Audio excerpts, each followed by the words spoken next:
Chapter 1, The Omen. Daniel Thorne stood at the crowded intersection of 42nd Street and Broadway, his eyes scanning the chaotic urban jungle that unfolded before him. The neon lights of Times Square flickered around him, illuminating the faces of thousands of strangers, each lost in their own stories. He flicked his cigarette to the ground and crushed it with his heel, staring at the screen of his phone, which vibrated incessantly in his hand. "You on it, Thorne?" came the familiar gruff voice of his editor, Patrick. "On what?" Daniel asked absently, his gaze momentarily drawn to the giant screen advertising the latest political campaign ad. "You haven't seen the news?"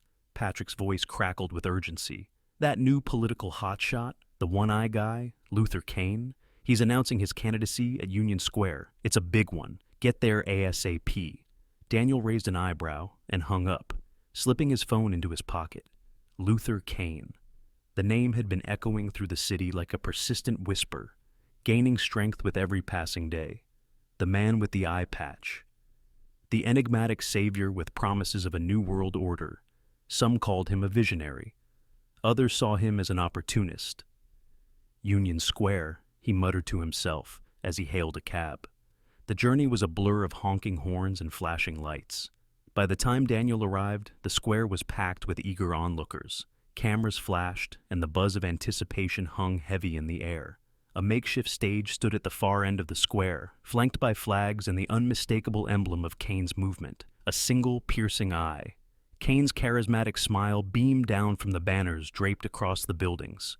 Daniel pushed his way through the crowd, the scent of sweat and hot dogs filling his nostrils. He found a spot near the front, and just as he set up his camera, the crowd erupted into cheers.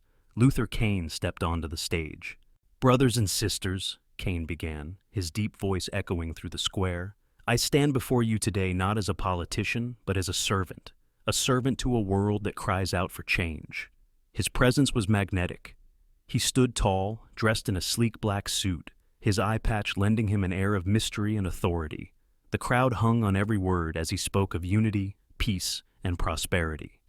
"We live in troubled times," he continued, his gaze sweeping over the audience. "But together, we can build a future where no child goes hungry, where every family has a roof over their heads, and where nations stand united for the greater good." Daniel listened with a mix of skepticism and intrigue. There was something unsettlingly compelling about Cain's rhetoric. The journalist's instincts flared. He glanced around the square, noting the diverse mix of people, from the homeless to Wall Street executives, all united by a common fervor. "I will not rest," Cain proclaimed, "until we have restored hope to this fractured world."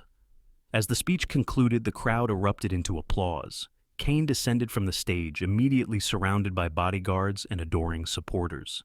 Daniel moved swiftly through the throng, determined to get close. He managed to reach the front line of security, just as Cain shook hands with a teary-eyed woman.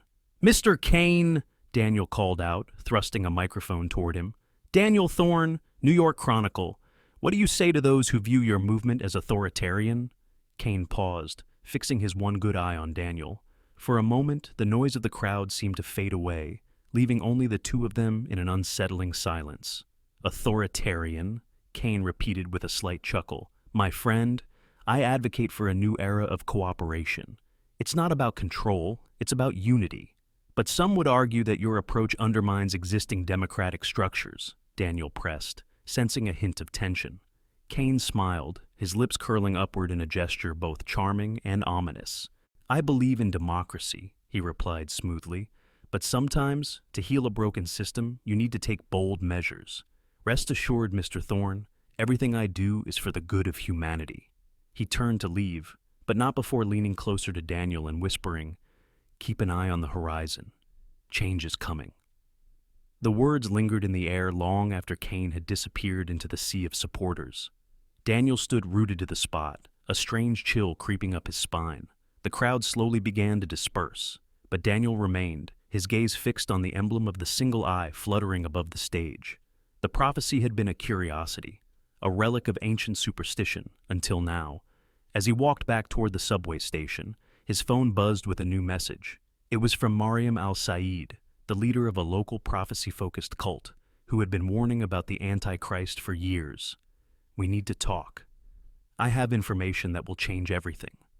Daniel hesitated before typing a quick reply. When and where? The response was immediate. Tomorrow morning, St. Michael's Church.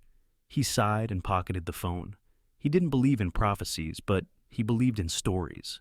And this one was just beginning. Excerpt from The Scrolls of Prophecy. He shall come forth with but one eye, and his tongue shall weave lies into truth. Many shall follow him into the darkness, for his promises will blind their hearts.